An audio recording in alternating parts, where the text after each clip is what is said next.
Hi everybody, I'm Brian McAnulty. I'm Catalina Butnaru. And this is Bright Lounge, where we travel around the world and meet with creative people from different industries. We meet with designers, web entrepreneurs, architects, everybody who has an amazing story to share. We're going to meet them, interview them, and share that story with you. Yep, and today we're in Los Angeles. We're at the Dwell on Design conference. Yes, it's a major event on the West Coast. It's covering everything about modern design or architecture. This episode is a little bit different. We don't have a main topic that we're talking about, but we do have a theme. We would like to go and talk with a couple of people that we found here. Yeah, we're going to talk with Living Homes, Blue Homes, Mini Homes, Vivid AR, Resource Furniture, and we also have an interview with John Torturo from Three Palms. Yeah, he's working on the Three Palms project with Bryan Cranston. It's going to be an exciting day, so we're going to keep this intro short. And we can start off by talking a little bit about the current state of design. Yeah.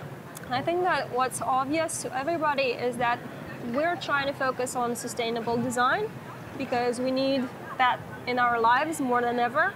And there are designers who understand their role in that sense, and they're trying to create and come up with solutions that encourage responsible choices. You talk about living responsibly or living a green lifestyle, and people think that you're living in a yurt and you're wearing hemp clothes and there's a toilet outside. And the goal for me was, and my wife and my family, was to be able to have people come into our home and be amazed that this is a green lifestyle home. Yeah, and to me, one of the interesting takeaways so far is hearing about how when you think of sustainable, a lot of people think about, okay, it's energy efficient, it's going to benefit the earth and everything like that, but you're not thinking of the actual, that it's going to be sustainable and it's going to last and be durable. Yeah. And that seemed to be a big point here. A lot of the designers and architects are talking about using materials and things in homes that it's going to last. And 20 years from now, you're going to have something that looks great and is lasting. Part of the green philosophy is not just whatever is cheaper. What you want to do is sustain that. So by having titanium, it was more expensive to start, but this is a house that we plan to be in for the rest of my life. So there's virtually no maintenance. So you don't have to have a crew come out and polish it and clean it using fossil fuels for that. You don't have to use chemicals. With the Kynar painted aluminum, we would have to repaint it periodically. It's going to take a beating at the beach. It'll last. With any of these other materials, there's a maintenance factor. And this is a very strong component of LEED and green design. The key word there is durability. The durability of materials. If we have to come back and replace those materials in 10 years, we just added to the waste stream. We just had the client have to pay more money. And so we've always tried to balance upfront cost and upfront decisions with a longer term perspective. Right. Because we need to be building buildings that last hundreds of years, not that are disposable in 50 years. So let's show everyone, take a walk around and talk to some people and get into our interview. Cool.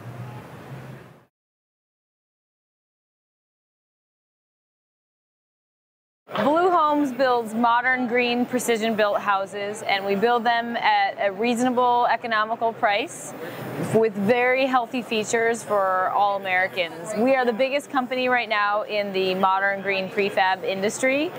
What makes Blue Homes really different from any other companies that are trying to build green houses is that we allow our clients to design everything online in 3D with an awesome configuration tool that no one even comes close to. It's a fantastic tool that allows clients to make all the selections on their own, see all the pricing on their own, and design really sustainable features into their houses, which our team has curated and thought through in a really careful way with a lot of research.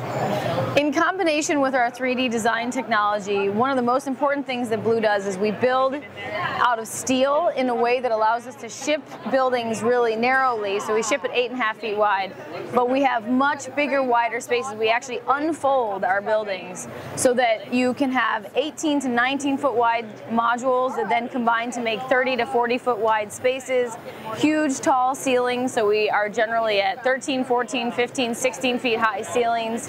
That really breaks the mold of traditional prefab in a really distinctive way.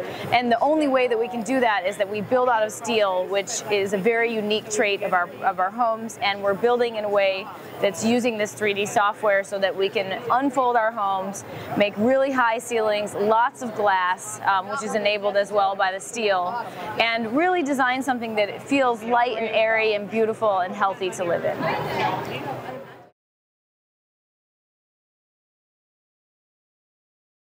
I'm Graham Smith. I'm with Sustain Design Studio, and this is the Mini Home. It's a modular factory-built product, conforming to the California Building Code and also to the U.S. HUD code, so it can go on any residential property anywhere in the United States or into a mobile park setting as well. We exceed the U.S. Building Code for building envelope performance, so it's a very efficient structure to live in. Also, because it's factory-built, it has a very, very minimal waste. It's a very efficient build, and a very, very compact living space, which is kind of reducing your carbon footprint by reducing the footprint of the building. Typically, we're seeing people using them as guest houses, in-law suites, for children who've just left college and can't afford their own homes yet, and then of course as vacation properties. These things are absolutely spectacular when they're planted in the wilderness, and we can do a fully grid connected solution, or we can provide off-grid solutions as well.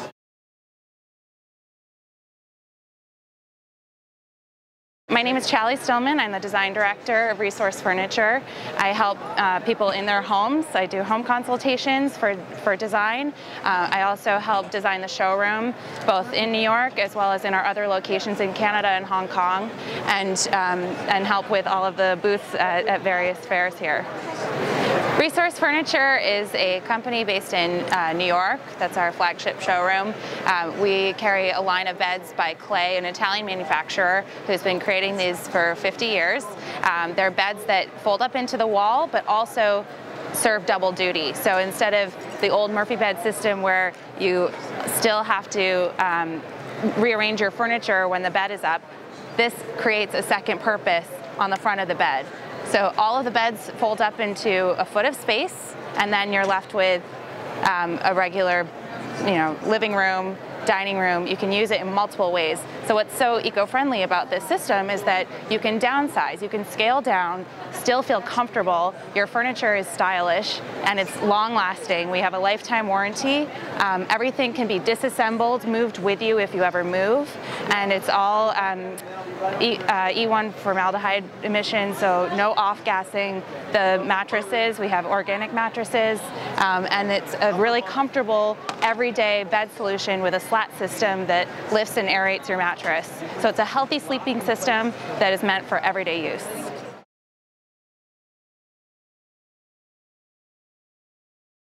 Hi, my name is Sarah Brady. I'm the Associate Development Director with Architecture for Humanity.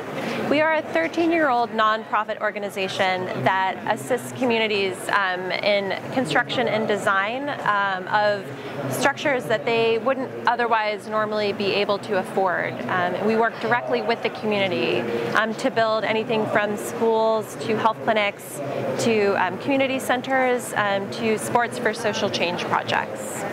So we recently released the second edition of our book, Design Like You Give a Damn, and it is a compendium of very inspiring projects from the United States and around the world about projects that make a difference locally in communities that are facing some challenges in terms of poverty or sanitation or education.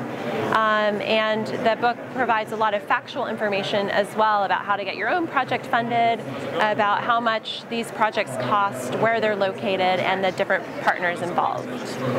Anybody wanting to get involved can contact us directly through our website, architectureforhumanity.org.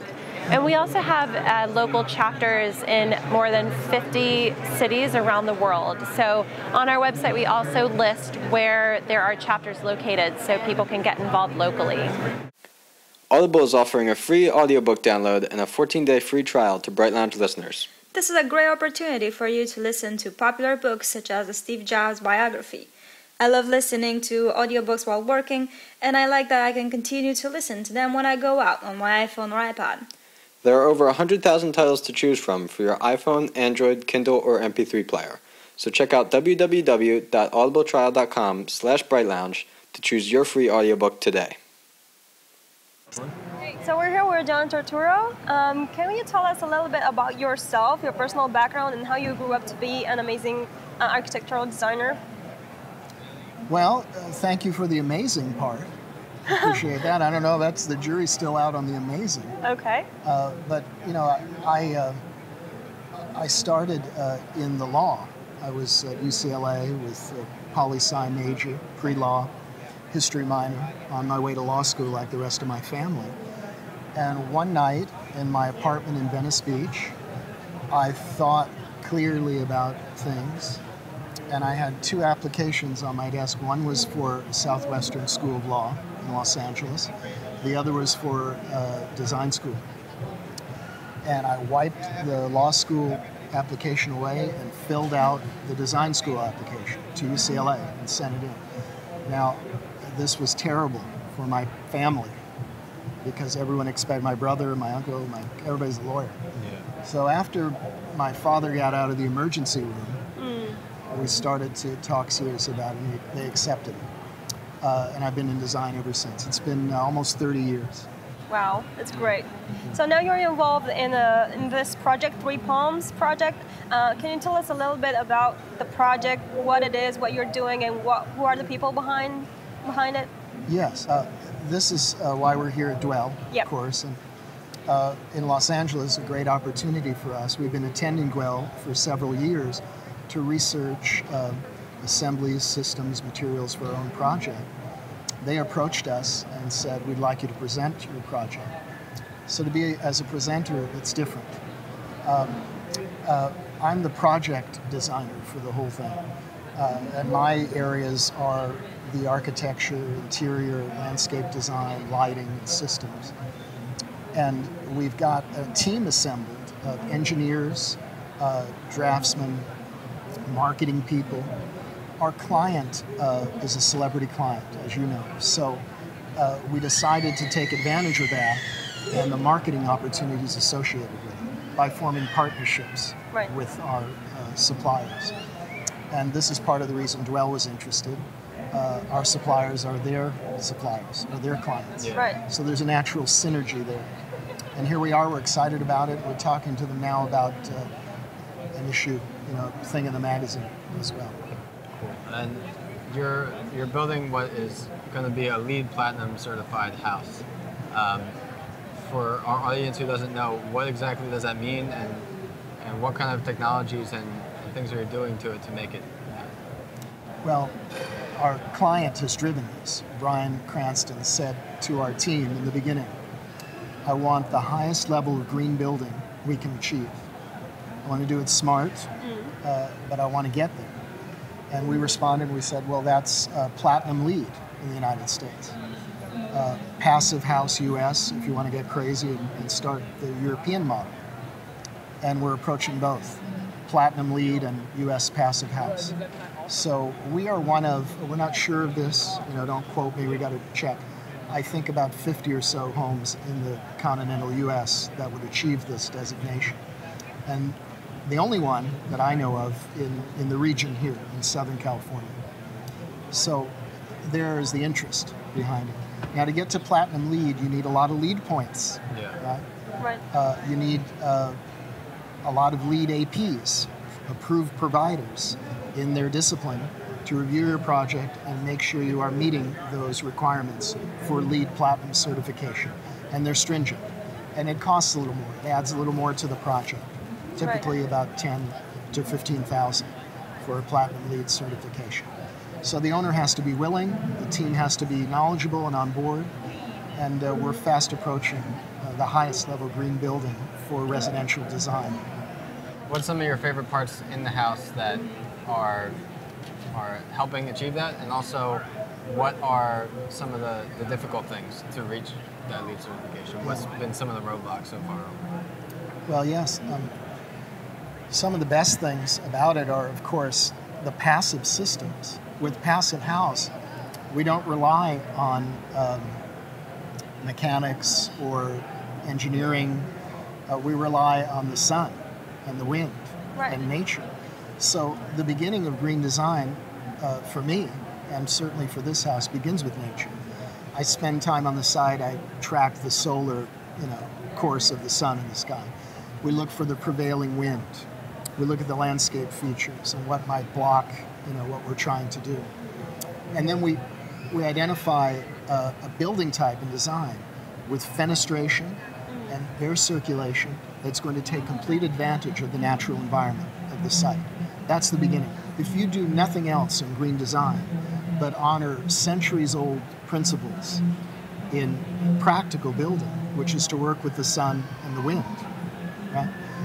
You'll get a pretty green house. Over and above that, all the systems, right?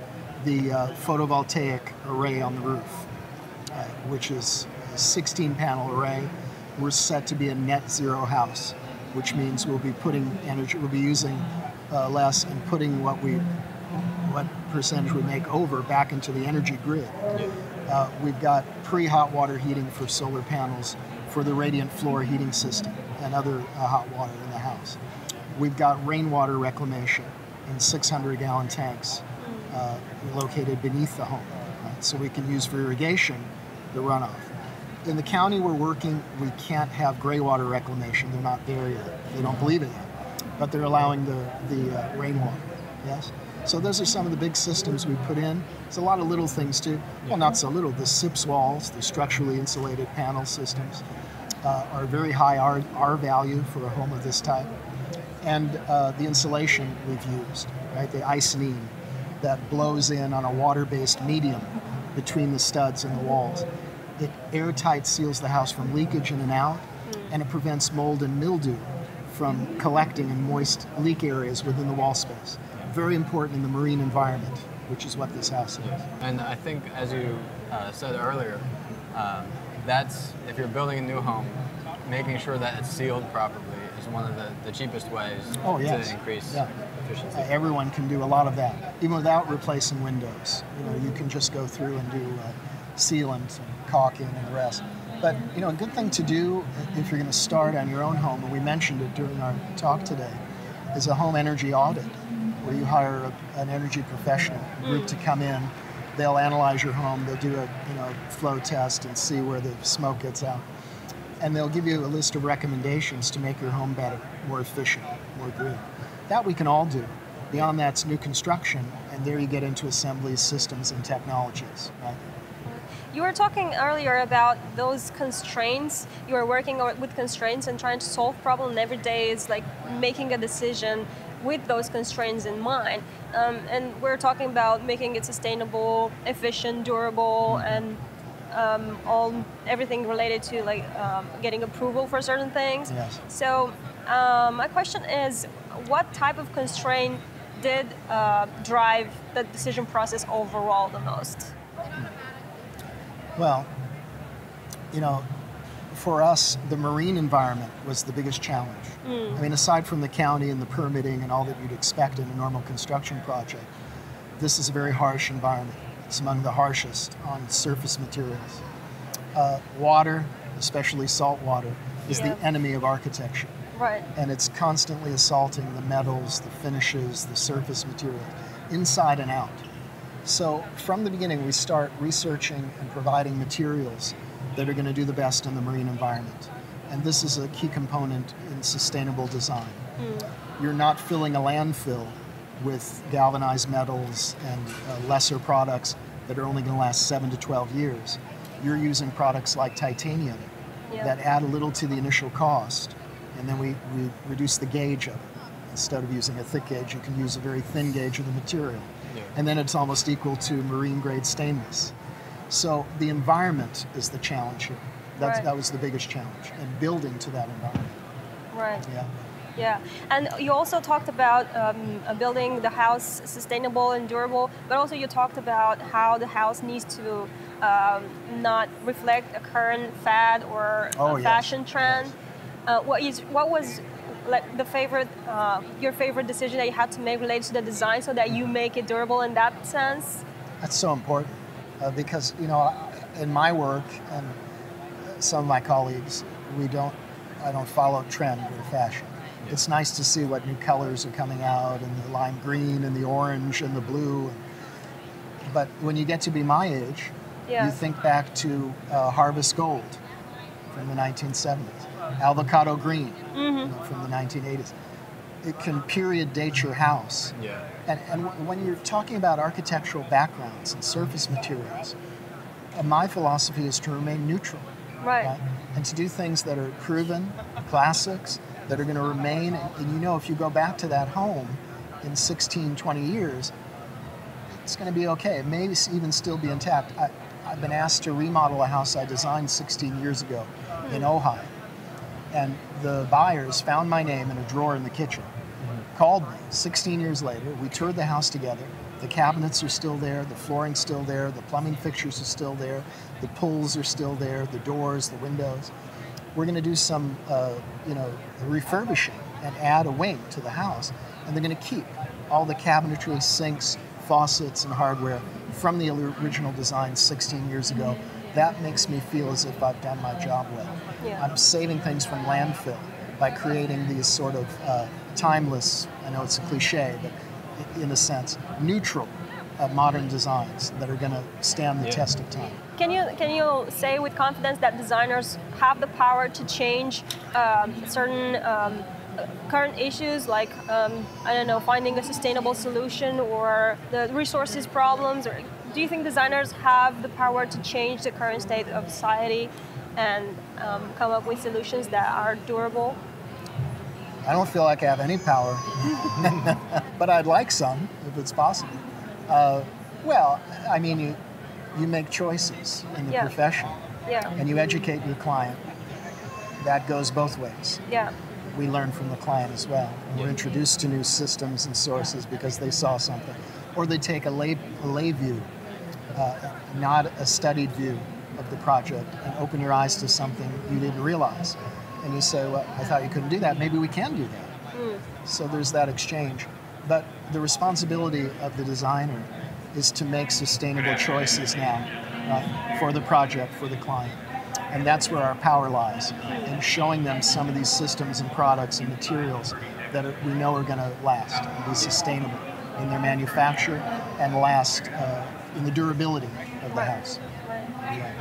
Okay, thank you for the interview. And we're looking forward to see the house finished. Well, at threepalmsproject.com, you can watch the project of this house.